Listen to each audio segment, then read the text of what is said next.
L'analphabétisme, une cause nationale selon le ministère de l'Éducation ivoirien. Le gouvernement qui ambitionne de passer d'un taux d'alphabétisation de 43% à 100% d'ici à quelques années. Mais qu'est-ce qui freine encore et toujours l'alphabétisation de tous? Pourquoi les femmes sont-elles les plus sujettes à l'illettrisme? Autant de questions auxquelles nous allons tenter de répondre dans un tout nouvel épisode des femmes d'ici sur NCI. Surtout restez avec nous, ça commence tout de suite.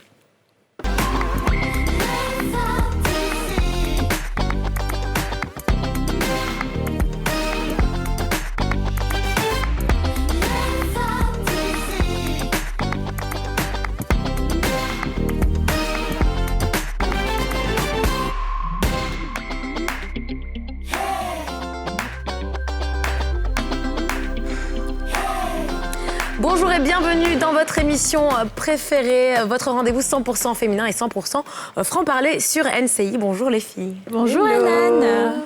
Bonjour, bonjour. Bonjour les filles. Tout le monde est en forme? Ça va. Ça va. Ça va? Bonjour les gens, ça va comme ça on dirait. Aurélie, t'es pas du tout crédible. Un peu fatiguée, mais ça va. Ouais. Allez, on reprend la force. Allez, oui. Aujourd'hui, on parle d'analphabétisme, mais surtout l'analphabétisme des femmes. Parce que je pense que ça, c'est un sujet qui est à la base même de la situation de la femme en général. Parce qu'on dit que la femme n'a pas de grand poste dans la société, la femme n'est pas émancipée, la femme ne s'assume pas, la pauvreté a un visage féminin. Mais tout ça, ça commence par la base. Et la base, c'est l'alphabétisation. Alors, à votre avis, pourquoi est-ce que l'analphabétisme concerne beaucoup plus les femmes que les hommes?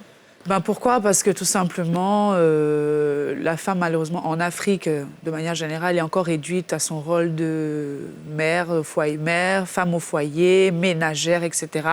Il n'y a pas d'intérêt pour la communauté de l'instruire et de l'éduquer. Ouais. On favorise beaucoup plus les hommes que les femmes, et c'est très dommage, et j'espère que ça va changer au fur et à mesure, quoi, mais c'est grave. Oui, je rejoins Kadi parce que l'analphabétisme est un souci, disons, général. Parce que quand on prend, par exemple, les 43%, ça fait qu'autour de 9,5 millions de personnes en Côte d'Ivoire sur 22 millions qui ne savent pas lire et écrire. Et après, quand on regarde même les statistiques, les femmes représentent 40% de ce chiffre. Contre 60% pour les femmes, contre 40% pour les hommes. Donc, ça veut dire que c'est un souci général, mais après, il y a, disons, 20% plus de femmes qui sont touchées. Maintenant, après, quand on parle dans les zones rurales, c'est là-bas, la plupart du temps, effectivement, que les gens n'apprennent pas à lire et écrire. Et pourquoi?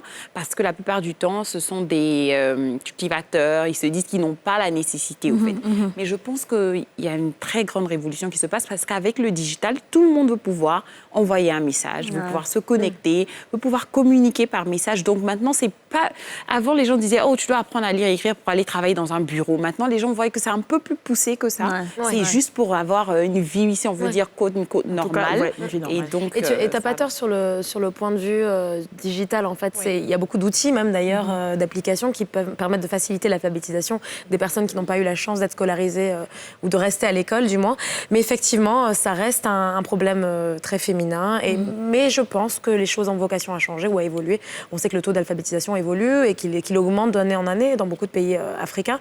Après, la vitesse de progression est peut-être pas assez encore très lente. Après, en Afrique, la vitesse de progression de beaucoup de choses n'est pas assez. Exactement. Comme tous les jours, on vous a posé la question, chers téléspectateurs, et la question du jour, c'est pourquoi l'analphabétisme est-il plus élevé chez les femmes? On écoute certaines de vos réponses dans ce micro-trottoir. Je pense que c'est dû peut-être au fait qu'on pense que la femme est faite pour le foyer, que la femme est faite pour s'occuper de la maison, des enfants, voilà. Et puis, avant, nos parents ne mettaient pas les filles à l'école parce qu'elles étaient des aides pour les mamans. Donc, on ne trouvait pas vraiment important de les envoyer à l'école. Je pense que c'est ce qui fait que les hommes sont plus intellectuels par rapport aux femmes. Il faut dire que nous sommes en Afrique, nous avons nos réalités. Voilà, la place de la femme est plus occupée en termes de foyer. Et les parents d'avant estiment que la place de la femme se trouve aux côtés de sa mère qui doit lui apprendre certaines valeurs qu'elle doit cultiver avant de rentrer dans un foyer dans le futur.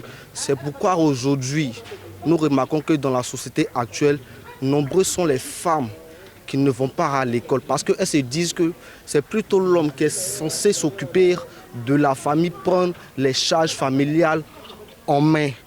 Parce que dans la religion musulmane, la plupart des parents pensent que la place de la fille est généralement mieux dans les foyers, c'est-à-dire en cuisine ou à la maison plutôt qu'à l'école. Les parents pensent que la fille doit passer à la maison, faire le ménage, préparer, alors que les filles doivent partir à l'école comme les garçons. Bravo. Mais attends, moi, la région musulmane a fait quoi dans ça? Oui, bien. Est-ce que vous voyez que ce petit garçon, je pense qu'il n'a même pas encore 13 ans et il se rend compte vraiment des réalités africaines. Ouais. Pour vous dire que c'est beaucoup plus ancré que ce qu'on pense. Et ce qui m'a un peu tuée, c'est le gars qui dit qu'il faut que la femme apprenne des valeurs avant de rentrer dans le foyer. Ça veut dire que tu n'as pas besoin d'apprendre d'aller à l'école. Aller à l'école d'abord. Il Je faut suis pas apprendre sûre les que c'était valeurs là forcément d'abord. son avis. Je pense qu'il disait, t'as vu, il a même dit les parents d'avant. Mais il explique, il justifie. Ça veut dire qu'il comprend pourquoi les parents d'avant font ça. On est d'accord, on est d'accord. Bon, écoutez, on va en parler comme d'habitude avec nos invités du jour, qui sont pour le coup des personnes qui s'y connaissent dans le domaine. On va accueillir tout de suite en plateau Razak Assoumi, fondateur de l'ONG Sankofa. Nous avons également avec nous Joséphine Kouadio, présidente des centres d'alphabétisation de Cocody, et Fatou Belemou, technicienne de surface qui était autrefois analphabète. Bonjour, bonjour. Bonjour. Bienvenue. Merci. On va vous laisser vous installer bien. Doucement, voilà. Ça va? Oui, ça Alors, va. merci d'avoir accepté notre invitation. Avant d'ouvrir l'entretien avec vous, je propose qu'on regarde ce reportage de Chèque Bleu sur l'analphabétisme en Côte d'Ivoire, un phénomène persistant. On regarde ce reportage. Merci. Il est 18h. Ces jeunes femmes hâtent le pas pour assister à leur cours d'alphabétisation. Cette classe compte une vingtaine d'apprenants, en grande partie des femmes. Ici, on apprend à lire, à écrire, à compter et à calculer. Étant pour la plupart actives, savoir lire et écrire est au fur et à mesure devenu un besoin pressant. Karidjatou Konaté, commerçante, s'est inscrite au niveau 1 d'alphabétisation depuis maintenant 1 an, et ce, pour une raison bien particulière.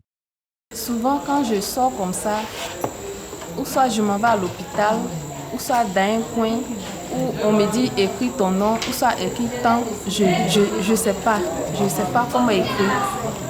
Donc, souvent je dis à côté, mes voisins, aidez-moi. En fait, moi-même, j'ai vu non, que ça ne m'arrange pas. Donc, j'ai décidé de venir m'inscrire et d'apprendre. Et d'ambition, la jeune dame ne manque pas. Moi, je vais aller jusqu'en, de l'avant, jusqu'à même avoir mon bac, tout et tout pour arriver devant. Selon l'UNESCO, une personne est considérée comme analphabète lorsqu'elle est incapable de lire et écrire en comprenant. En Côte d'Ivoire, le taux d'alphabétisation est estimé à 43%. Les femmes analphabètes sont les plus nombreuses. Elles représentent 60% de la population analphabète. Amani Assa, promoteur du centre d'alphabétisation pour le renforcement des métiers, propose une solution pour réduire davantage le taux d'analphabètes en Côte d'Ivoire. Et dans toute école qui se crée aujourd'hui, nous exigeons qu'il y ait un centre d'alphabétisation. De la même manière qu'il y ait une maternelle dans les écoles qui se créent, dans toutes les écoles qui se créent, il faut qu'il y ait un centre d'alphabétisation. Et ça, nous enterrons parce que le taux d'analphabétisme en Côte d'Ivoire doit descendre à 35% en 2021. Nous sommes en 2021 avec le corona, nous avons connu quelques difficultés, mais on s'attelle à ce que le taux descende à 35%. Cette mère de 4 enfants n'est pas uniquement ici pour apprendre à lire et à écrire. Je vais être aide-soignante. Bon, si Dieu le veut. Donc, vraiment, j'ai envie d'apprendre et savoir lire, c'est important aussi parce que si tu sors pour aller t'exprimer, vraiment, c'est pas facile. Donc, vraiment, je vais apprendre et c'est important aussi. Même si tu es à la maison, tu peux aider les enfants aussi à étudier. Ce illettrisme handicape très souvent les femmes dans la gestion des activités qui leur apportent un revenu et constitue un frein au développement humain durable. L'ambition du gouvernement ivoirien est de réduire le taux d'analphabétisme à 20% d'ici à quelques années. Néanmoins, l'accès à l'éducation demeure un véritable problème pour les communautés rurales reculées, confrontées souvent à l'absence de certaines classes scolaires, mais aussi au manque de personnel qualifié pour dispenser les enseignements. Voilà, on l'a entendu dans ce reportage, hein, le problème de l'analphabétisme reste bien présent en Côte d'Ivoire. Alors, on sait qu'il y a une régression qui existe. Hein. En 2017, le taux d'analphabétisme en Côte d'Ivoire est passé de 51% à 43,8%, donc c'est une baisse de 7,2%. Ça s'améliore. Est-ce que vous félicitez cette tendance ou Monsieur Assoumi ? On félicite cette tendance parce que vous n'êtes pas sans ignorer que l'analphabétisme est un véritable handicap pour l'être humain et en particulier pour la gente féminine. Et vu le rôle que la femme joue dans notre société, il est vraiment sine qua non qu'elle apprenne à lire et écrire. Voilà. Je pense que c'est une initiative à encourager. Voilà. Joséphine Oui, c'est vraiment... Ce que j'ai remarqué, c'est qu'on a, dans la vidéo, on n'a pas vu d'hommes. Pourtant, les hommes aussi sont analphabètes. C'est les femmes qui ont parlé. Mais comme on l'a dit, en 2021, on s'attelle à ce qu'on soit à 35%. C'est réaliste Oui, ça descend. Que ça descende. Le problème, c'est qu'on ne peut pas dire on va éradiquer. Ce n'est pas un microbe, ce n'est pas un virus. Tant que l'homme vit, il aura l'analphabétisme. Mais je pense qu'on va descendre. Alors, Fatoumata Bellemou, vous étiez avant analphabète, c'est-à-dire vous n'êtes pas partie à l'école du tout. Et c'est plus tard que vous avez commencé à étudier, à apprendre à lire, à écrire, c'est cela? Oui, madame. Alors, pourquoi est-ce que vous n'êtes pas allée à l'école d'abord, tout ce temps-là? Et qu'est-ce qui a fait qu'aujourd'hui, vous vous êtes dit, il faut que j'apprenne à lire et à écrire? Tout d'abord, j'étais au Burkina. D'accord. Je partais faire école coranique. D'accord. Donc, pendant que j'étais petite, c'est ce que je faisais avant. C'est lorsqu'il s'est arrivé ici, en Côte d'Ivoire, j'ai décidé de faire les coups de soie. Les coups de soie, excusez-moi. Non, allez, pas de souci. Les coups de soie. C'est comme ça, j'ai dit à mon oncle, il dit, il n'y a pas de problème, que je peux le faire. Et je suis partie, et ma tante m'a accompagnée, puisque je ne parlais pas le français. Je ne parlais pas le français. C'est ma tante qui m'a accompagnée pour aller demander comment ça se passe. Et c'est comme ça qu'il a pu faire les coups du soir. Vous étiez déjà adulte comme ça? Oui, j'étais déjà grande. D'accord. Vous aviez quel âge? À peu près. À peu près. Si c'est trop, peut-être dans les environs de 18 ans. D'accord. Alors, on sait que, comme son cas, hein, ça arrive beaucoup de fois que des familles, justement, emmènent les enfants dans des écoles coraniques ou d'autres même ne veulent même pas que les enfants aillent à l'école. Mais est-ce que vous pensez qu'il est possible aujourd'hui d'autonomiser une femme qui n'a malheureusement pas eu l'occasion, justement, d'apprendre à lire et à écrire? Est-ce qu'il est possible de trouver des solutions annexes pour celles qui sont malheureusement coincées et qui n'ont pas le choix, d'autre choix que de s'en sortir sans apprendre à lire et écrire? Oui. Allez-y. Razak? Je fais un peu l'avocat du diable, hein, mais quand même, je vous pose la question. Bon, je pense que c'est vraiment un obstacle rédhibitoire, en ce sens que dans ces temps modernes, quand on ne sait ni lire ni écrire, on ne peut pas manipuler un téléphone ni un ordinateur. On ne peut pas également souscrire à un service comme quelconque. Également, on ne peut pas savoir quel est le bénéfice si elles exercent une AGR plutôt, une activité génératrice de revenus. Elles ne peuvent pas savoir quel est le prix d'achat, le prix de revient et tout ça. Donc, c'est un obstacle rédhibitoire. Je pense que c'est vraiment difficile qu'on puisse autonomiser une femme qui n'a pas aucune instruction. C'est difficile, vraiment. Voilà. Joséphine, vous avez peut-être... Moi, je dirais que nous naissons tous avec l'intelligence. C'est le savoir qui nous manque. Et ces personnes qu'on alphabétise ne sont pas des personnes idiotes. Elles sont très intelligentes. Et ces femmes qui devraient... parce que quand on alphabétise un homme, c'est un individu. Mais quand tu alphabétises une femme, c'est une nation. Parce qu'elle tient tout. Donc aujourd'hui, pour l'autonomisation des femmes, il faut obligatoirement l'alphabétisation. Et elle est à tout niveau. Un petit enfant de 7 ans, 8 ans qui n'a pas eu la chance, peut faire l'alphabétisation. Parce que nous avons plusieurs sortes d'alphabétisation. Peut-être on va arriver à cela. Donc, c'est très important. Pouvez nous en dire un peu plus? Parce que je comprends que quand c'est pour les jeunes, disons, moins de 16 ans, ils peuvent faire ce qu'on appelle l'alphabétisation passerelle pour après réintégrer le système normal. Ils peuvent même combiner les classes, c'est-à-dire au lieu de faire CP1, CP2, on combine, et pour qu'au moins ils puissent aller un peu plus vite. Pouvez nous en dire un peu plus? Parce qu'en alphabétisation, on ne parle pas de CP1. On dit niveau 1, niveau 2, niveau 3. Et le niveau 1, c'est le CP1, CP2. Exactement. Le niveau 2, c'est le CE1, CE2. Et le niveau 3, c'est le CM1, CM2. Donc, pour un enfant qui, vous conviendrez avec moi qu'aujourd'hui, les enfants de 10 ans, il y en a même qui ont le bac. Donc, oui. Il y a des enfants qui ont le bac. Ça arrive, 11 ans, 10 ans. Bien sûr, bien sûr. Donc, pour cet enfant de 11 ans ou 10 ans qui doit aller à l'école formelle, c'est-à-dire les cours du jour, il ne peut pas aller s'asseoir avec un enfant de 3 ans qui est au CP1. Non, il vient dans les cours d'alphabétisation. Et quand cet enfant est bien, on s'entend avec le directeur de l'école et il va faire directement le CE1. Là, c'est l'alphabétisation passerelle. D'accord. Voilà. Il y a l'alphabétisation fonctionnelle. C'est-à-dire, il y a des gens qui font la couture, la pâtisserie, bien mécanicien. Ça, on les regroupe. Et il y a une autre façon de leur apprendre, comme tout à l'heure dans le reportage où la femme a dit, je vais aller un peu plus loin. Voilà. D'accord, donc il y a différents types d'alphabétisation et sont concernés différents types de populations.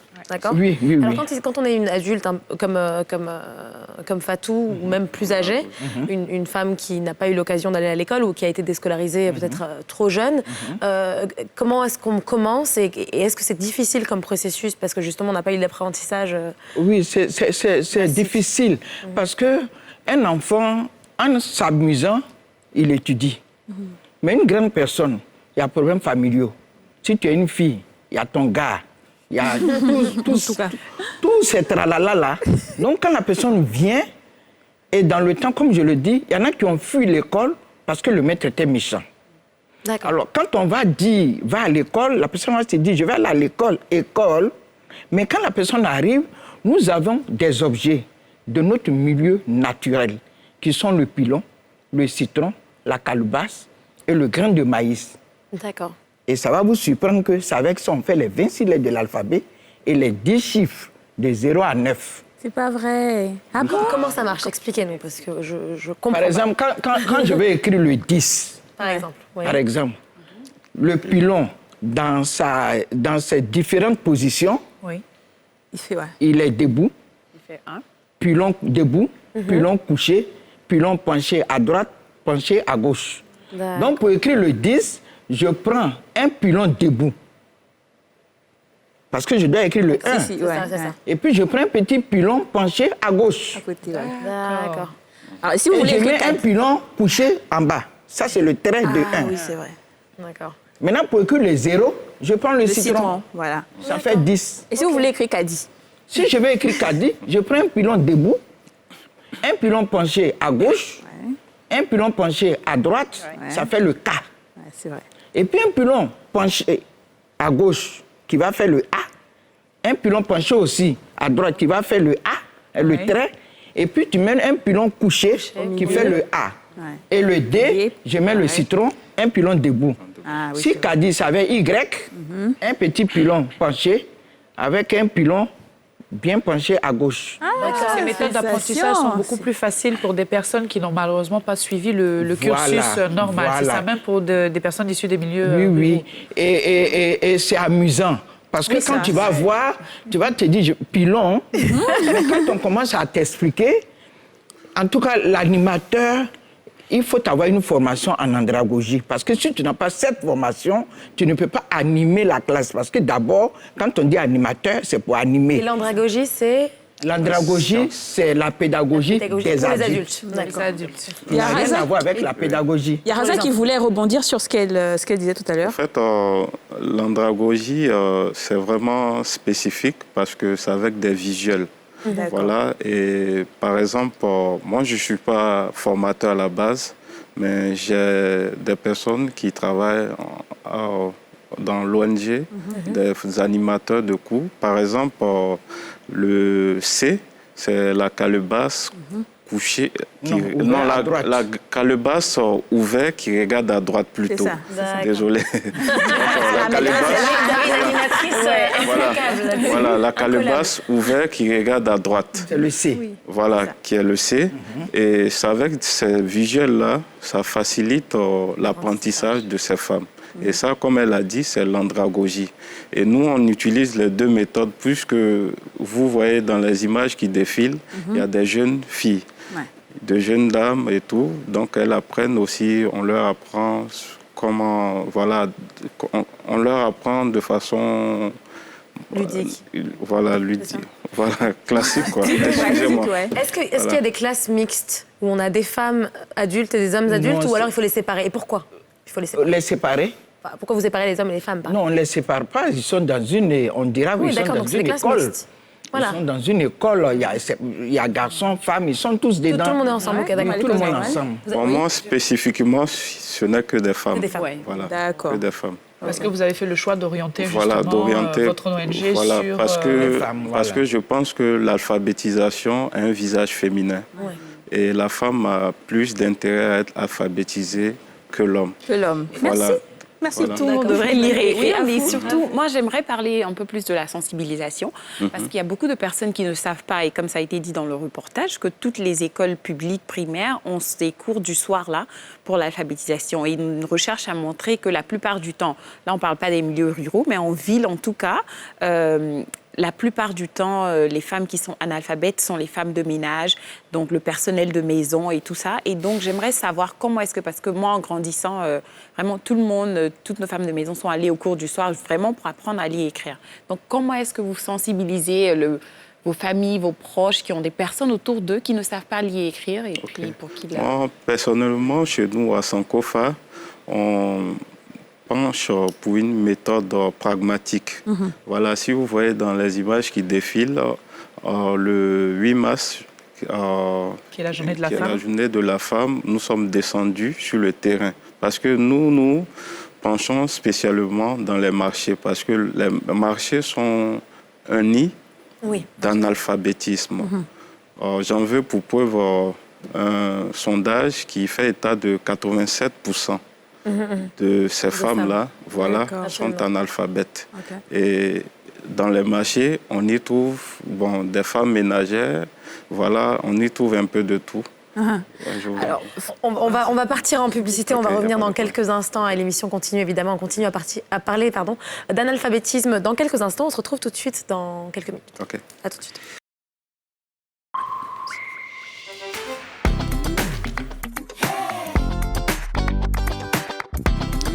Bonjour et bienvenue. Si vous venez de nous prendre en cours, vous êtes sur NCI dans votre émission préférée Les femmes d'ici. Et aujourd'hui, on parle d'analphabétisme chez les femmes. Nous sommes avec Razak Assoumi, président de l'ONG Sankofa, Joséphine Kouadio, présidente des centres d'alphabétisation de Cocody, et Belemou Fatoumata, technicienne de surface, ancienne analphabète.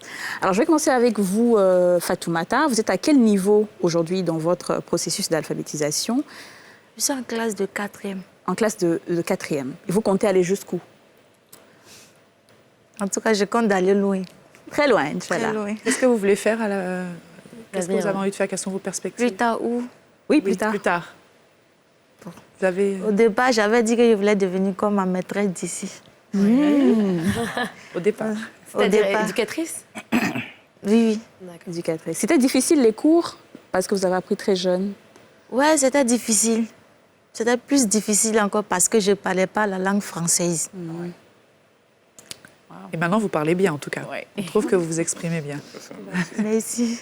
Alors, tout à l'heure, Razak, vous parliez donc des nids que sont les marchés en termes d'analphabétisme. Et vous avez bien donné un chiffre que j'avais exactement, d'ailleurs. 85% des femmes vendant sur les marchés n'ont jamais été à l'école. Alors, la question que je me pose, c'est est-ce qu'il y a quelque part aussi peut-être le besoin d'aller directement vers une activité peut-être qui rémunère, qui les pousse à quitter l'école rapidement ou... Bon, au fait, en Côte d'Ivoire, en Afrique et en Côte d'Ivoire en particulier, il y a une réalité sociologique qui est là, qui veut que la femme soient reléguées aux tâches ménagères. Et encore, il y a, dans certaines cultures, la femme appartient à la famille de son futur époux. Donc, du coup, investir dans une femme, ce serait peine perdue. Donc, du coup, ça crée un ralentissement de la scolarisation des femmes. Donc, quand elles sont à l'âge adulte et tout ça, c'est difficile. Parfois, il y a la honte qui les anime. Parfois aussi, il y a le besoin également de faire une petite activité pour joindre les deux bouts. Voilà. Donc, toutes ces pesanteurs-là font qu'il y a un certain ralentissement. Voilà. Et alors, j'ai fait un constat. C'est le fait que... On parlait des marchés tout à l'heure. Il y a beaucoup de dames dans les marchés qui ne savent pas lire, comme vous l'avez dit, mais l'alphabétisation, c'est l'écriture, la lecture, mais aussi les calculs. Mais j'ai remarqué que beaucoup de femmes dans les marchés, elles ne savent ni lire ni écrire, mais leur argent, là, elles savent très bien calculer ça. Donc, comment expliquer justement ce phénomène où les femmes arrivent justement à maîtriser les chiffres et pas les lettres, à votre avis? Bon, j'ai dit tantôt que nous naissons tous intelligents. Donc, avec l'intelligence, on fait tout. Mais ajouter au petit savoir, à l'instruction que tu viens apprendre, ça devient encore grand. Donc, ces femmes-là, parce qu'il faut vivre, souvent elles sont seules. Elles sont seules à s'occuper des enfants. Pour cela, elles se disent, pourquoi ne pas... Et puis d'ailleurs, en Afrique, on dit toujours, on va à l'école pour travailler, non? Et puis on travaille pour avoir l'argent. Moi, j'ai déjà l'argent. J'ai allé chercher quoi à l'école? Souvent, les gens disent ça. Mais c'est vrai. Mais quelque part, ton chiffre d'affaires, qui devait être 20 000 francs, tu en as 10 ou 15 000. Donc, ces femmes dont vous parlez tout à l'heure, comme je l'ai dit, c'est l'intelligence. Elles sont intelligentes. Naturellement. Même si c'est un homme, il n'est pas parti à l'école, tu trouves un commerçant, si tu as donné 10 000 francs, tu as payé un truc de 7 265 francs, parce que je mets ça dessus pour te dire que il te calcule ça rapidement. Et souvent, toi-même, tu dis, est-ce que c'est juste? C'est juste. Ça, la calculatrice, hein? C'est ça. Voilà. Maintenant, si ces personnes viennent à l'école, je pense que c'est encore un plus pour elles-mêmes et pour la société dans laquelle elles vivent. Alors, avec la crise du Covid, le secteur de l'éducation a été touché. Comment est-ce que ça a freiné un peu, ou quel impact ça a eu sur les adultes qui apprennent aujourd'hui? Bon, je pense que nous, dans notre salle d'alphabétisation, on a dû stopper momentanément les cours parce qu'il y avait une certaine phobie. Voilà, beaucoup avaient peur d'être contaminés et tout ça, donc on a dû stopper. Et ça a été vraiment un obstacle vraiment difficile, important pour nous. Voilà. Moi, j'ai aussi... Joséphine, pardon. Oui, nous, ça nous a touchés parce que tous les promoteurs m'appelaient. Alors, Président, qu'est-ce qu'on fait? Parce que Madame le ministre dit qu'il n'y aura plus de CP. Parce que nos élèves partaient pour le CP. On nous dit l'école formelle, c'est avec les compositions qu'eux, ils vont en 6e. D'accord. On était très abattus. Mais en même temps, quand 2 semaines après, Mme Kandia a dit que le CP pouvait être passé pour les candidats libres, je vous assure qu'on dit en Afrique, quand on parle mal de toi, ça te trouve vite. Mais quand on parle bien de toi, ça a une lenteur. Ça met du temps, c'est vrai. Voilà. Donc, on a applaudi. Et Dieu merci, tous nos élèves ont passé et tous les 117 centres de Cocody, vraiment, il y a eu pas mal de pourcentage. Sinon, ça nous a affectés. Oui, bien sûr. J'imagine. Alors moi, je reviens encore sur le cas de la sensibilisation. Déjà, vous faites vos efforts avec vos différents centres d'alphabétisation et vous aussi avec votre ONG. Comment est-ce qu'on peut s'assurer que maintenant, les gens qu'on connaît autour de nous, parce qu'encore les cours sont gratuits la plupart du temps, voilà. Donc comment est-ce qu'on peut s'assurer, encourager les gens autour de nous pour vraiment aller vers les centres d'alphabétisation? Quels sont vos contacts? Proposer des solutions concrètes pour vraiment voir ce taux-là baisser du 51 au 43%, comme l'a dit. OK. Bon, je voulais dire, les cours ne sont pas gratuits. Non. C'est payant. C'est payant. Il n'y a pas un centre qui dépasse 30 000 francs. Il y en a qui font 20 000. Ça, c'est pour l'année? Oui, l'année. D'accord. Parce que les animateurs sont payés avec l'argent des apprenants. D'accord. Nous ne sommes pas subventionnés. D'accord. C'est pour cela que nous luttons. Voilà. Mais ce qui nous plaît, Madame le ministre a dit à tous les directeurs d'écoles publiques qu'il n'y a pas quelqu'un en Côte d'Ivoire ou en Afrique qui n'a pas un parent qui n'est pas allé à l'école. Il y a un analphabète dans une famille. Toujours. Pour cela, on n'a qu'à nous ouvrir les portes des écoles. Si c'est école privée, si tu as construit, elle te demande pardon. Donc, ce n'est pas gratuit. D'accord. La sensibilisation se fait par mégaphone. Et là aussi, ce que nous sommes en train de faire, c'est une sensibilisation. Oui. Mais ce qui me fait mal, moi, souvent, on le fait pour ces personnes-là, mais actuellement, elles sont au marché. Hein. L'argent est trop doux. Elles sont au marché. Mais souvent, nous faisons des flyers, tout et tout, on colle dans les immeubles. Ça. Mais la personne qui ne sait pas lire, quand elle rentre même pour monter dans l'ascenseur, elle vient du marché, elle passe. Mais quand il y a des patrons gentils, c'est eux qui lisent et puis qui disent « Ah, j'ai vu une émission ou bien j'ai entendu » et puis ces personnes-là viennent. On va laisser Razak rebondir. OK. Par rapport au montant déboursé par nous, nos apprenantes et tout, bon, c'est une somme symbolique qui est de 1 000 francs. Donc, dans l'année, c'est 12 000 francs qu'elles ont à débourser. Mais là encore, il faut dire qu'il y en a encore qui ne payent pas, voilà. Mais ce n'est pas le volet financier qui nous intéresse. Parce que, bon, c'est comme un sacerdoce. Et si tu n'as pas l'amour de la chose, tu ne pourras pas tenir. Voilà quoi. Donc, ces sommes résiduelles-là nous permettent, tant bien que mal, d'assurer un peu l'animation. Et vous poussez également pour la subvention Voilà. On demande à ce que l'État aussi puisse nous accompagner par des subventions. En ce qui concerne les campagnes de sensibilisation, bon, nous, on va sur le terrain. Voilà, avec des équipes aussi du ministère de l'enseignement, de l'éducation nationale. Et encore, on a une page Facebook où on a plus de 3000 abonnés. Donc, il y a des retours favorables et tout ça. Bon, donc, voilà. Et actuellement, nous sommes sur le plateau. C'est une forme aussi de sensibilisation. Alors, une petite suggestion, je suis sûre que vous le faites déjà, mais je pense que la radio et les spots radio, ça peut être pas mal pour les personnes qui sont dans Merci bien. Je sais pas, je dis ça, je dis rien. Alors, moi, j'ai une question sur, par rapport à l'analphabétisme en soi, qui est finalement un symptôme, si je ne me trompe pas, de la scolarisation qui fait défaut ou de la non-scolarisation. Alors, finalement, est-ce qu'on a tenté de régler le problème de l'analphabétisme, finalement, on ne règle pas la cause du problème, qui est le fait que les personnes ne restent pas à l'école suffisamment ou ne s'inscrivent pas assez à l'école? Est-ce que vous... Je ne pense pas qu'on puisse régler le problème de l'analphabétisme. En voulant régler le problème des hommes, on ne règle pas le problème de l'analphabétisme. Pourquoi? Je l'ai dit, tant que l'homme vivra, il va exister l'analphabétisme. Oui, mais il y a un problème d'éducation aussi. Oui, il y a un problème d'éducation, oui. Parce que ce n'est pas un microbe, on dit les vaccins vont venir. Je prends un exemple. Je fais un enfant. Je perds la vie aujourd'hui. Ma sœur, qui a pour elle, peut-être qu'elle-même souffre. Mais elle va dire à ma fille, accompagne-moi, on va aller au marché. Elle n'ira pas à l'école. C'est l'analphabétisme qui commence. Ce n'est pas exprès. Elle veut aider la fille de sa sœur. Tu ne vas pas t'asseoir à la maison et puis manger. Accompagne-nous, on va vendre.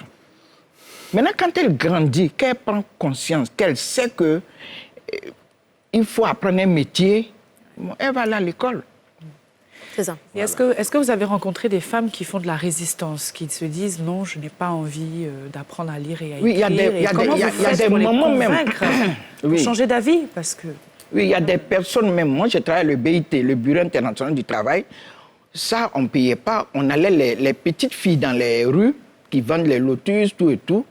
Il y a une dame qui nous a dit, elle ne voudrait pas qu'on vienne lui parler de mettre sa fille à l'école.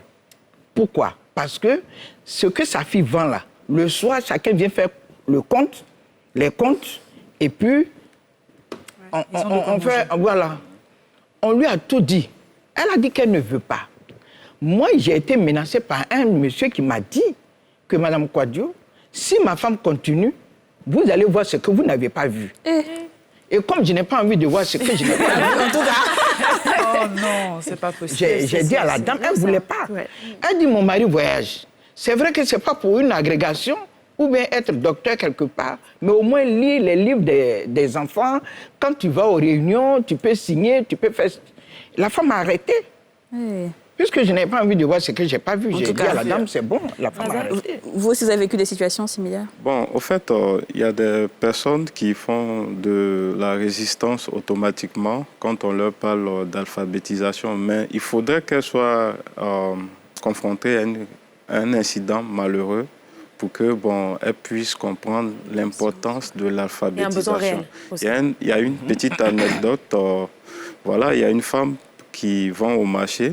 Voilà, elle a un compte bancaire dans une structure de la place. Mais chaque fois quand elle y va, elle demande à ce que la caissière puisse renseigner.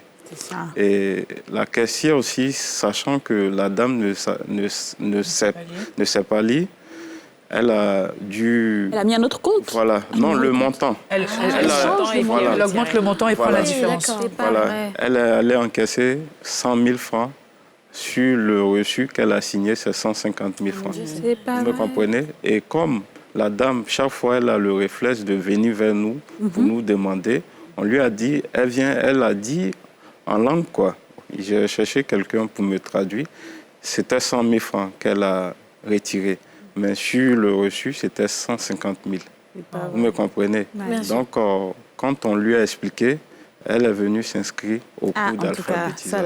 Voilà. On peut parler du côté argent, et je pense que c'est ce qui va motiver toutes les femmes et les hommes justement à vouloir. Rapidement, quels autres types d'impact l'analphabétisme peut avoir dans la vie des femmes? Donc l'autonomisation, on en a parlé, peut-être le fait d'être sujet ou vulnérable à ce type d'arnaque. Et qu'est-ce que vous observez d'autre? Quand, par exemple, Aurélie vient au travail, tu n'as pas le temps, tu dis à la nounou, Fatou, s'il te plaît, c'est une petite fièvre. Envoie l'enfant à l'hôpital. Vous arrivez, la sage-femme explique. Il y a suppositoire et puis il y a comprimé. S'il faut malaxer les suppos... Fatou va donner le suppositoire au bébé. Il y a ça aussi. Voilà. Et puis, si vous finissez le travail, en partant, sans faire exprès, un bout de papier tombe qui est important, mais les techniciens de surface se disent que tout ce qui est par terre doit aller dans la corbeille. D'accord. Elle va ramasser ça. Moi, personnellement, j'ai dit, la structure où on est ici, NCI, est une grande structure. Il y a des techniciens de surface, je suppose. Bien sûr. Mais si tu veux rendre service à cette fille, ou bien à ce type, il ne faut pas lui payer les coûts loin. Parce que si la personne finit, pas par malhonnêteté, mais la fatigue fera que la personne va laisser tomber les coups. Mais si, c'est pour ça qu'on dit les centres de proximité. S'il y a un centre qui existe au sein de la structure, pour leur pause, pour quelques minutes, ils viennent apprendre à lire et écrire. Alors, nous sommes déjà au terme de cet entretien. Fatou, rapidement, comment est-ce que, aujourd'hui, aller à l'école, apprendre à lire, à écrire, a changé votre vie? Ok. Ça a changé beaucoup de choses dans ma vie. D'abord, ça m'a permis d'avoir un travail aujourd'hui qu'on appelle technicien de surface dans une banque. Et en plus encore, je suis capable encore de m'exprimer devant quelqu'un en français. En plus dans une émission et tout ça. Fatou. En tout cas, merci beaucoup à tous les trois. Merci d'avoir accepté notre invitation. Merci pour tous ces partages-là. On a énormément appris et je suis sûre que, comme on le dit, c'est pas rentré dans les oreilles de sourds. C'est ça, merci. Je vous remercie. Et je pense qu'on peut revenir parce que c'est un champ très vaste. Exactement, beaucoup de choses à dire. L'émission continue, mesdames et messieurs. Vous ne partez pas. On se retrouve tout juste après un instant de pub.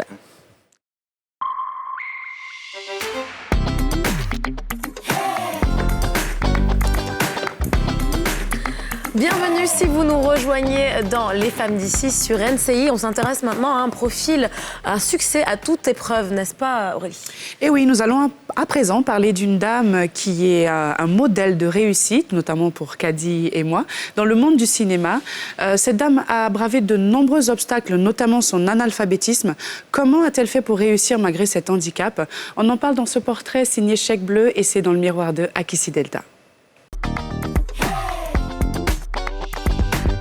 44 ans maintenant que sa vie est rythmée par le cinéma. Loukou Akissi Delphine tient aujourd'hui les rênes du 7e art en Côte d'Ivoire. Au fil des années, ce métier est devenu une passion. Ça me fait plaisir, mais pour moi, c'est comme on se lève pour aller au travail quotidien. Pour moi, ce n'est pas un problème artistique, c'est devenu mon quotidien. Depuis 1977, je suis sur les caméras. Avec le papa Léonard Grogué, de 1977 à maintenant, tous les jours, je me suis levée pour faire les mêmes choses. Si j'ai dormi tôt, c'est 1h du matin, sinon c'est 2h, 2h30. Donc quand le film passe comme ça, qu'il dit non, ça ne va pas là, j'ai mal, je pleure parce que je veux qu'il soit content. En 2002, Akissi Delta produit Ma Famille, une série télévisée qui donne une nouvelle coloration au cinéma ivoirien. Mais la production d'un projet d'une telle envergure reste jonchée d'obstacles. Normalement, tout ici, c'est censé être pour le décor de tournage. Je dois monter le décor. Mais malheureusement, malgré mon ACD, les gens viennent construire dessus. Tu ne peux pas parler. J'espère que tout ça, ça va se régler. Parce que si ça ne se règle pas, peut-être moi-même, je vais mourir cette fois-là. Parce que je ne vais pas me laisser faire. Je suis fatiguée. Actrice, réalisatrice et productrice de renom, Akissi Delta est autodidacte. Je n'ai pas été à l'école parce que quand je suis née, j'étais vraiment très malade. Très malade. J'étais maigre comme ça. C'est comme ça que ma mère m'a peut-être m'envoyer chez ma grand-mère. Donc elle m'a soignée jusqu'à j'ai dépassé peut-être l'âge d'aller à l'école, de m'inscrire à l'école. Ma grand-mère même avait peur que si on va m'inscrire à l'école, les maîtres vont me frapper. Elle me trouvait trop fragile. Quand mes amis partaient à l'école, mes amis d'enfance partaient à l'école. Pourquoi ça me faisait pleurer? Parce que quand ils sont à l'école, ils payent du pain avec pain 5 francs, macaroni 5 francs. Donc pour moi, dans ma tête, c'est quand on va à l'école qu'on mange du pain et macaroni. Moi, je ne sais pas qu'on va à l'école, c'est pour apprendre à lire. Maintenant, bon, le soir, quand mes amis arrivent, avant on écrivait avec encre. Je vais m'asseoir, me coucher avec une nana avec eux. Quand elles écrivent avec encre là, je tiens avec elle tout le temps pour voir comment on écrit. Lorsqu'elle fait ses premiers pas dans l'industrie du cinéma, son analphabétisme ne lui pose aucun problème. Sa technique, intégrer le récit et mémoriser ses lignes. On est parti tourner avec papa Henri Dupac pour Louis Princesse. Il m'a expliqué mon scénario à Abidjan ici. Tout ce que je devais dire m'a été expliqué à Abidjan. Je suis partie à San Pedro sans scénario dans la mer. À 61 ans, Akissi Delta compte bientôt se retirer de la scène cinématographique. Je pense que je suis au même titre, je vais dire, le Drogba pour le football, un autre frère, Assalfo, pour la chanson. Et moi, dans le cinéma, c'est Akissi Delta. Mais vous regardez Drogba, regardez Assalfo, puis regardez-moi. Parce que si quelqu'un avait considération pour ce travail que je suis en train de faire, ma situation ne sera pas précaire comme ça. Même si je ne suis pas partie à l'école, mais moi aussi, j'ai apporté quelque chose dans cette Afrique francophone. Célibataire et sans enfant, son seul et unique amour reste le cinéma. Tu te lèves à 5h du matin, tu dors à 2h du matin. Où est-on? C'est pour ça que ça me fait mal. Je consacre toute ma vie à ce travail. Toute ma vie. C'est-à-dire ma vie est restée dedans. Je n'ai pas eu vie familiale, vie quoi. Je ne connais même pas ça. Je ne connais même pas chérie. Où tu es, chérie? Je t'aime. Non, je ne connais pas. Mais pardon, je ne cherche pas de mari. Mon mari, là, c'est mon travail. Oui, ce qu'elle a dit est tellement vrai, et c'est le cas malheureusement de beaucoup de personnes qui se consacrent tellement à leur profession que finalement ils oublient un peu une partie de... Mais quand c'est bien récompensé, là, c'est-à-dire que quand tu es à la hauteur même de ta gloire, là, c'est ce qu'elle a dit, parce que l'État ne doit pas être à cet état-là. Non, mais c'est les industries qui... Non, mais c'est la Côte d'Ivoire. Parce que Delta, quand tu voyages avec Delta, que tu vas dans un pays, là, Delta crée émeute à l'aéroport. Le monde, mais ici, là, elle passe comme ça, on dit, ah, voilà la femme qui va là. Et puis on la salue, on s'en va. C'est pas normal. C'est parce que c'est une... Non, c'est la Côte d'Ivoire, c'est comme ça. Non, je pense que c'est surtout parce que l'industrie du cinéma n'est pas aussi développée que l'industrie de la musique ou le football. Et c'est un petit peu pour ça que, comme on dit, on tâtonne un peu tout aujourd'hui pour obtenir des financements, etc. On en parlait la dernière fois lors d'une émission. Mais ça reste quand même... c'est quand même une icône. C'est une légende. C'est une légende. C'est un modèle de réussite pour moi Et comme en fait, pour nous. Et je pense que c'est féliciter parce qu'elle a bravé beaucoup d'obstacles. quoi. Non, mais c'est exactement ça. Akissi Delta, partout en Afrique francophone, tous ceux qui ont regardé Ma famille, qui était vraiment, moi je dirais, c'était notre telenovelas africaine, quoi. C'était notre show que tout le monde pouvait regarder. Tout le monde regardait. Donc tu la reconnais et tout, mais de voir qu'elle est encore dans cette situation, ça repart sur le cinéma n'est pas bien rémunéré. Il n'y a pas assez, je trouve, en tout cas en ce moment-là, d'organisation pour supporter pour ce genre d'artistes ou bien ce genre de producteurs. Donc, et c'est quand même impressionnant ce qu'elle a réussi à faire en étant analphabète. Moi, ce que j'ai quand même retenu, c'est je mémorisais mes lignes sans savoir lire, sans savoir écrire. Quelqu'un qui arrive à aller sur un tournage et comme ça et incarner un personnage de cette manière, c'est quand même assez incroyable. Et la force de Delta aussi, c'est parce qu'elle a, on va dire, elle a traversé le temps de tous les acteurs de Côte d'Ivoire. C'est-à-dire, elle a commencé avec elle a connu l'époque des Roger Nyambala, des Léonard Grogueux et tout ça. Elle traverse, elle vient avec notre époque, même l'époque des enfants, parce que dans son dernier film, tu vois même les plus jeunes qui sont là. Du coup, elle a cette facilité-là d'ouvrir l'esprit et donc de s'adapter à tout. C'est dommage qu'elle veuille se retirer du cinéma, mais après, je la comprends. Oui, c'est vrai. Après, c'est pas vraiment sûr, parce qu'elle dit encore que... je te confirme. Non, je te confirme, c'est sûr. Elle veut vraiment se retirer du cinéma. Après, c'est pas juste parce qu'elle est fatiguée. Non, elle dit qu'elle est fâchée. Elle dit que... Elle dit qu'en fait, elle va faire un film bientôt et puis après, elle va vraiment se retirer parce que le métier est un peu ingrat en fait envers elle. Tu vois, il y a beaucoup de choses qu'elle ne mérite pas. Vraiment. Et ça à tous les niveaux, quoi. Donc, elle veut se retirer et puis voilà. En tout cas, s'il y a une chose positive qu'il faut noter quand même dans son parcours, c'est qu'on peut être non scolarisé, on peut réussir quand même, et puis avoir un impact, même si c'est pas une réussite forcément financière, peut-être pas à la hauteur de ses espérances. En tout cas, la réussite, l'impact culturel, il est là, il existe.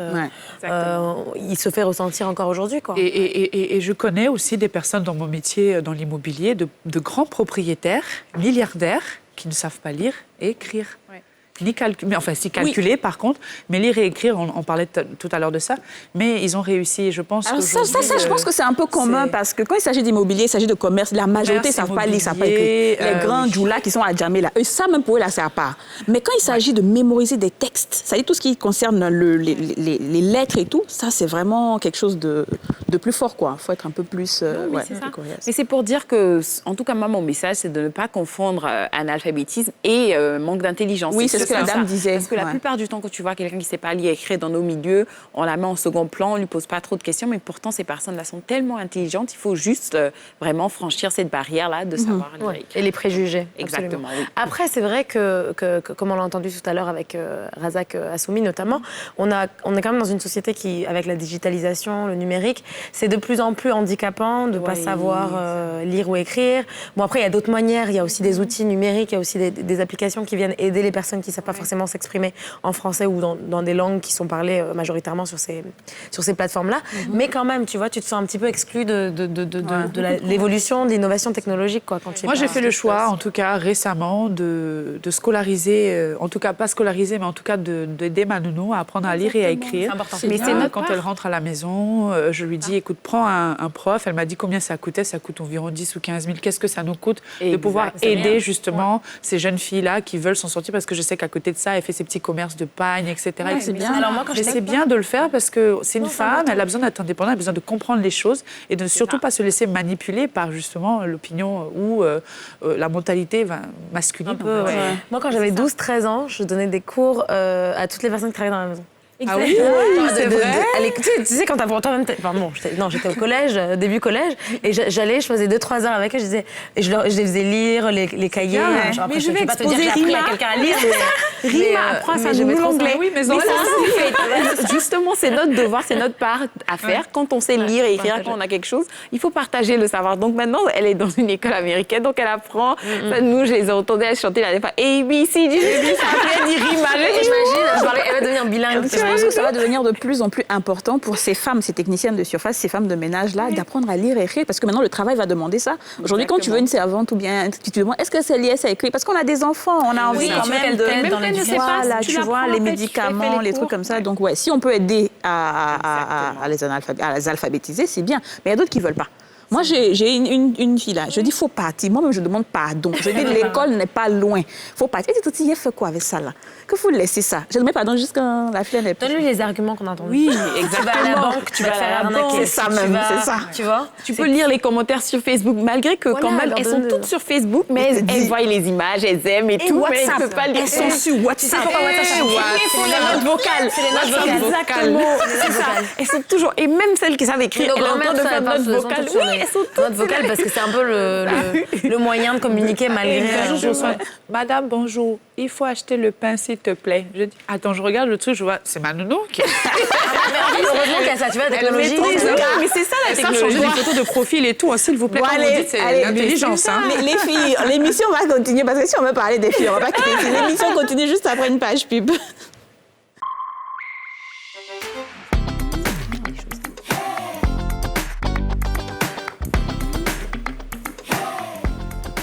Bonjour et bienvenue si vous nous rejoignez dans la 4e et dernière partie de cette émission Les Femmes d'ici. Alors dans quelques instants, eh bien, on va passer à la rubrique ou à la chronique Parlons Business où Afou va nous parler de l'importance de formaliser son entreprise. Bon, les filles, comme Anna l'a si bien dit, nous allons parler de l'importance de la formalisation des entreprises. Déjà, en Côte d'Ivoire, comme dans beaucoup de pays de la sous-région, énormément d'entreprises, d'entrepreneurs évoluent encore dans le milieu informel. C'est-à-dire qu'ils ne sont pas déclarés, ils n'ont pas de registre de commerce, ils n'ont aucun document pour leur entreprise, ils sont dans les marchés, ils sont dans les rues. Et donc, moi, la première des choses que je dis, c'est vraiment de faire une vraie sensibilisation pour que les gens comprennent l'importance de faire ce tact-là et de partir et d'essayer de se formaliser. Mais après, je comprends un peu parce que effectivement, je parle ici même dans le contexte ivoirien, il y a un vrai poids administratif et fiscal avec tout ce qui est vraiment création d'entreprise et enregistrement et même faire les états financiers et tout ça. Et donc, c'est pour ça que la plupart du temps, les gens vraiment, ils ont ce blocage-là parce que le processus n'est souvent pas très simple, ils ne comprennent pas. Et je dis toujours, quand vous ne comprenez pas, vous pouvez encore vous diriger vers des services de notaire ou bien des comptables. Mais après, je peux vous donner encore quelques petites astuces ici pour vraiment comprendre qu'est-ce qu'il faut faire, combien ça coûte et quels sont les documents nécessaires. Donc, la première... OK. Donc, il y a deux types. D'abord, il peut avoir le statut de l'entrepreneur qui est vraiment facile à avoir et ça, c'est gratuit. Donc ça, c'est je ne savais pas ça. Parce que le statut de l'entrepreneur, c'est pour quelqu'un qui exerce une activité seul et du moment que son chiffre d'affaires est en dessous de 50 millions de francs CFA, il peut avoir le statut de l'entrepreneur. Donc, il doit se diriger en dessous. Et donc, il doit avoir de 50 millions de francs CFA. Et ça, c'est le chiffre d'affaires. Donc, c'est vraiment pour les petits entrepreneurs et tout ça. Et vous dirigez vers le ministère de la promotion des PME. Ils vont vous renseigner la fiche et tout ça. Et après, ce document-là, et c'est ces avantages-là que les gens doivent comprendre. Tu peux bénéficier des services sociaux. Tu peux te déclarer à la CNPS. Tu as la minimisation des charges fiscales. Après, tu peux appliquer pour les marchés publics, l'accès aux sites aménagés, par exemple. Oui, fait ça. Justement.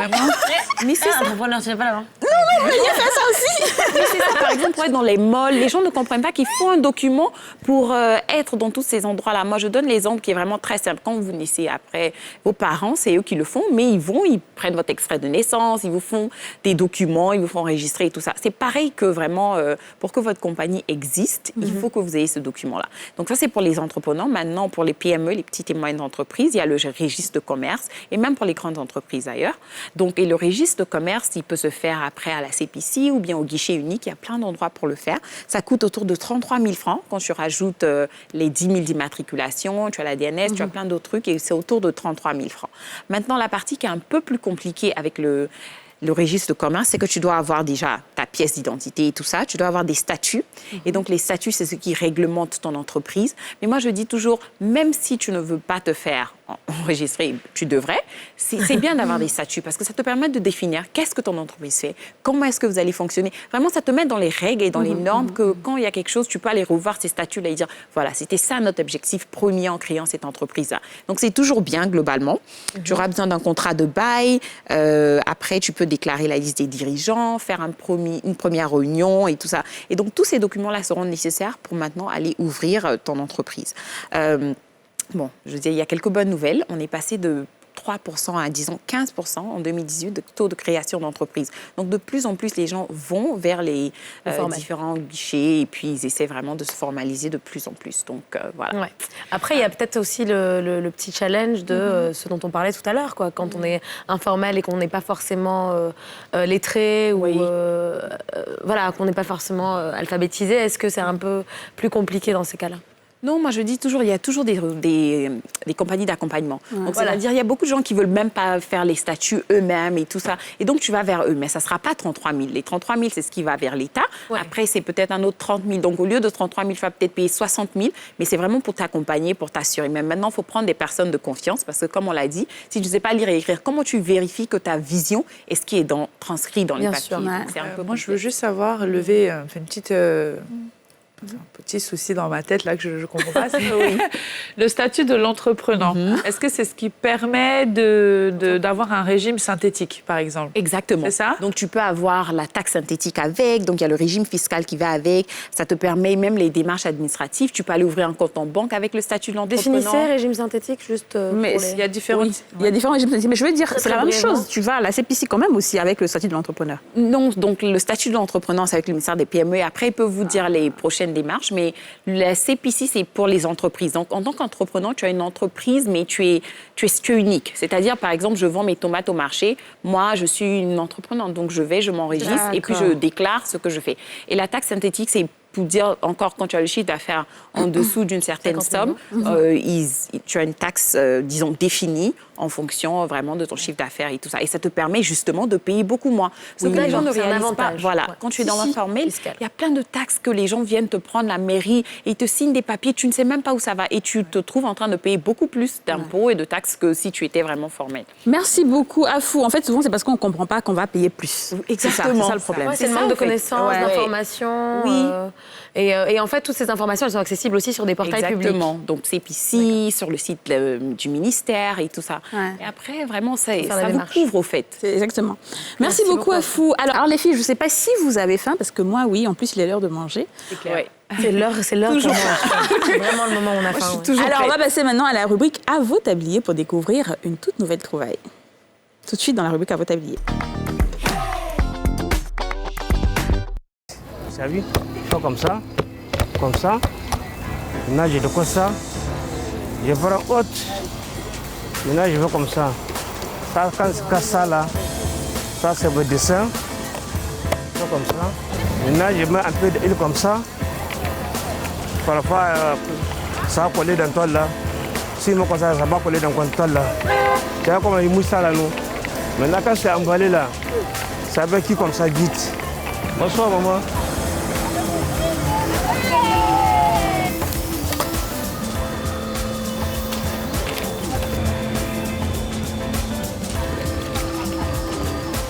« 1500. Ça, c'est 1500. Ça, c'est 3000. Ça, c'est 3000.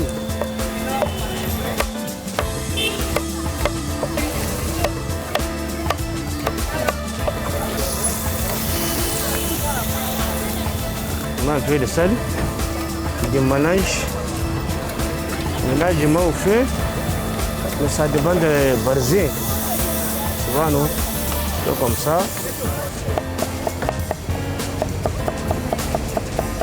C'est moi si bien là. C'est ça comme ça, c'est devenu doux.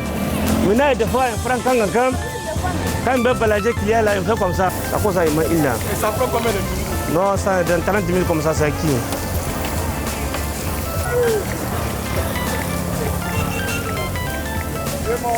Mais s'il n'est pas mis il la bite là, ça a brûlé. Ça cause ça, il met il là comme ça d'ici. Donc, on a ça.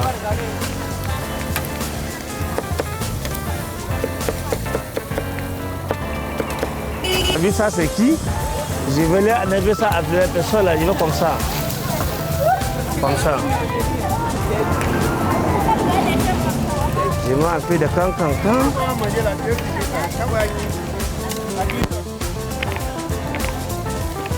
Il va m'envoyer en France. On va aller ensemble.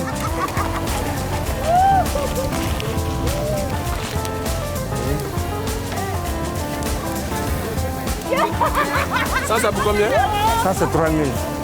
Et même manger à sa famille, c'est 3 000 seulement. Voilà, les personnes veulent le donner.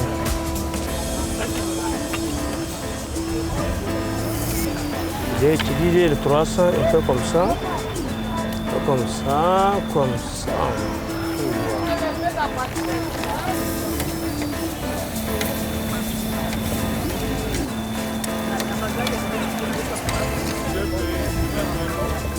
Long. C'est prêt, la dé, là, tout ça, la dé, là, c'est prêt, tu vois. Ouais.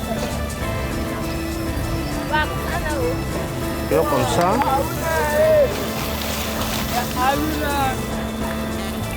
Maintenant, tu veux la tequille, c'est prêt, ça, comme ça. Maintenant, les personnes vont manger, mais quand il n'y a pas tous les mecs qui ont quand je me mets à côté comme ça, et des fois, un peu comme ça. Maintenant, je vais mouiller et il l'a. Tu vois. Des fois, on va couper un peu d'oignon encore frais. On met ici un peu de piment encore frais là. Tu vois. Vous verrez les lames piment frais. Tu vois. On met un petit gars comme ça. On va aller déposer à les personnes qui veulent aller manger. Voilà. Franchement, je ne sais pas pourquoi on n'a pas les plats là ici. Vraiment, en réalité, c'est ce qu'on devrait faire en fait. Ouais, je me pose la question. Parce que après, tout ce que ça fait, c'est que ça te laisse l'eau à la bouche. Franchement, faut qu'on parle. Demandez à la production. À la production, Angela. Faut qu'on parle. Tu vas nous entendre après. Alors, vous mangez beaucoup de rognons, poulet braisé, évidemment.